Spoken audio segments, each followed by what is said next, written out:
So I am heading home right now from a wonderful afternoon at Black Mesa Winery in Velarde, New Mexico, which is in northern New Mexico, north of Espanola, south of Taos. And, once again, I met awesome people that I was meant to meet. New Mexico does this to people. First of all, I met this man who was selling essential oil infused lotions and things like that, I think. And, at first I didn't think anything special, but he said something, and I started tingling. I started feeling spirits like whacking me in the head, like, you need to know this man. And, he mentioned something else to some other people that were sitting at our table. And I started talking to him, and then spirits, like, smacking me in the head really hard. And I'm like, I don't know why I'm supposed to know this man. But then he gave me his website, and he told me a little bit about what his intention is regarding helping people.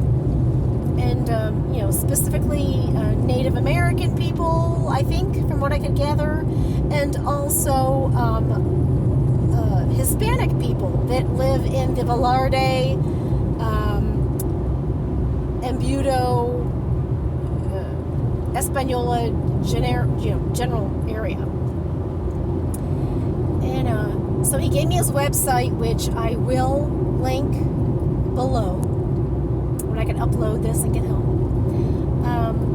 But I ended up holding his hand, and Spirit gave me some messages for him. So it was so that was like a little magical encounter that I wasn't expecting.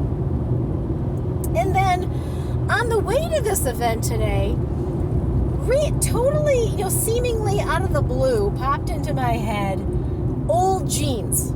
I started thinking about this old pair of jeans that I had years ago that was my favorite pair of jeans. And, eventually I wore a hole in the butt, and I patched the butt, and, but I finally had to accept the fact the jeans needed to go, and I threw them out. But this, random thought popped into my head, which I thought was a random thought. Not so much. There are no random thoughts.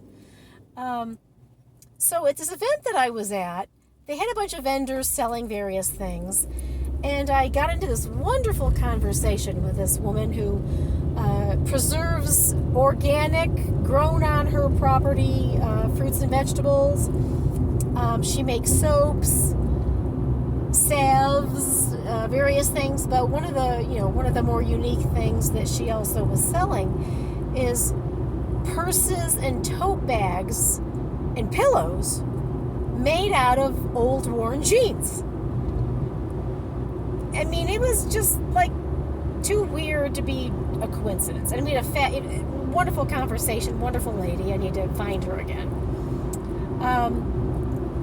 But anyway, towards the end of my time there with my friend Jillian, she introduced me to this guy that she knows who is she just says he's of like mind, with a wink. And I'm like, I kind of know what that means, but not necessarily. But he's, he is into UFOs and all that kind of thing. He is anti the jabs, as many of us are.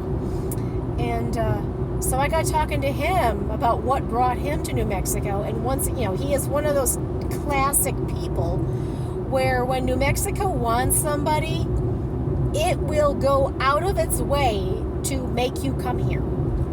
If it doesn't like you, it will kick you out faster than you could have your head spin around. So, he had a really long story, which I can't go into. But everything aligned for him to come here. And I think he said he's living in I want to say the Rinconada area, which is, there's like Espanola and heading north. So there's Santa Fe, Pojoaque, Espanola, Velarde, Embudo, where I have friends, and then Rinconada, Dixon, some other areas out there, and then eventually you get to Taos. But he was saying that he's an IT guy, and he was saying that, and he does a lot of IT work now. He has a farm. He ended up having a farm. He thought he was going to get a job at Los Alamos National Laboratory with his background that he had, but he ended up going into farming. Good decision.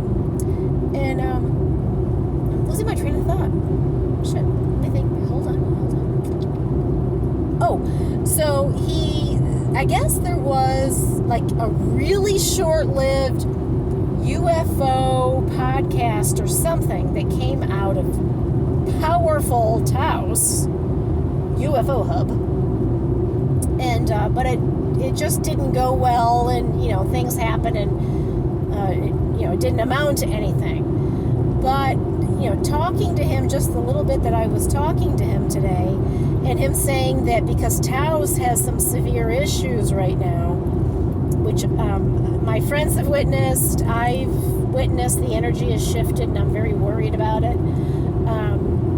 Although I think there's still hope. I want to say there's still hope for Taos. He thinks that, like a new podcast about UFOs and stuff needs to be started, but that it can't be based in Taos. It's going to need to be either based in Santa Fe or Espanola, or somewhere maybe even a little further north, but not actually in Taos. But anyway, he reported that people who, I don't even know if I'm on camera. Am I? Oh, I'm on camera, kind of. You're looking up my nose. People who are more, conservatively reserved and aren't open about their beliefs or what they've witnessed, have given in and told him some stories. And he said, like, people in the Dixon area, which is a pretty area, have witnessed UFOs on a regular basis. He says the whole area, like Embudo, Rinconada, Dixon, they say UFOs all the time. People have seen them go down and dip down, touch the Rio Grande like they're collecting water, and then zoom back off.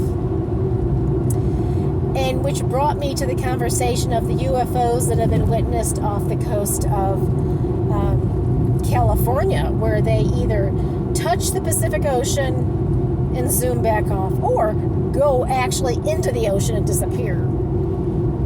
And he told me that Tesla, I didn't know about this, but he said Tesla had said that the most powerful thing in our current world is water. So that's like making me fascinated now. I need to research more about water.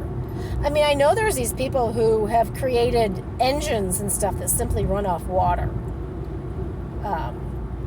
Something that simple can save the planet. But I need to probably turn this video off. It's gone on too long. But anyway, so I know. The frustrating thing is, it's funny because I was living in Pewaukee for a little over 3 years and was miserable because I was out in the middle of nowhere. And then I moved down to bought a condo in Santa Fe in December 2019. And I love my condo and everything. But all of a sudden, just really recently, I just want to live somewhere remote. I want to live in nature. I don't want to live in a town anymore. And I'm like, so I was asking this guy and somebody else about, is there any affordable land up in this area right now anymore? Because prices in New Mexico are skyrocketing. People are moving here. So I know they're skyrocketing in Albuquerque really bad. Santa Fe is crazy. My condo gained over $44,000 in value in like a year and a half. And I bought it for $182,009, so that's a big percentage. But, there used to be, a pretty affordable land in the, like, Embudo, Rinconada, Velarde areas. And they all said no. they said the prices have just gotten crazy high. So it's like, shoot. So looks like I'm keeping my condo for now. Although I guess, I don't know. I'm just thinking out. Now I'm just thinking out loud, and you're all along for the ride. I guess I could rent out my condo and live in a tent out in the woods. I could do that. But, on a practical note, I probably need to keep living where I'm living right now. And they did say that they think, eventually prices will probably come down again, in a few years. But I don't know. People are discovering the magic of New Mexico. But I just love that I met, a few, woo-woo people that I needed to meet just from going to this winery's special event today in Velarde. By the way, Black Mesa Winery. There are pictures and videos on my Instagram, which I guess I can also link those. Fabulous place. And that's about it for tonight, because I'm tired. So, take care, and don't poo-poo the woo-woo, as always. Bye.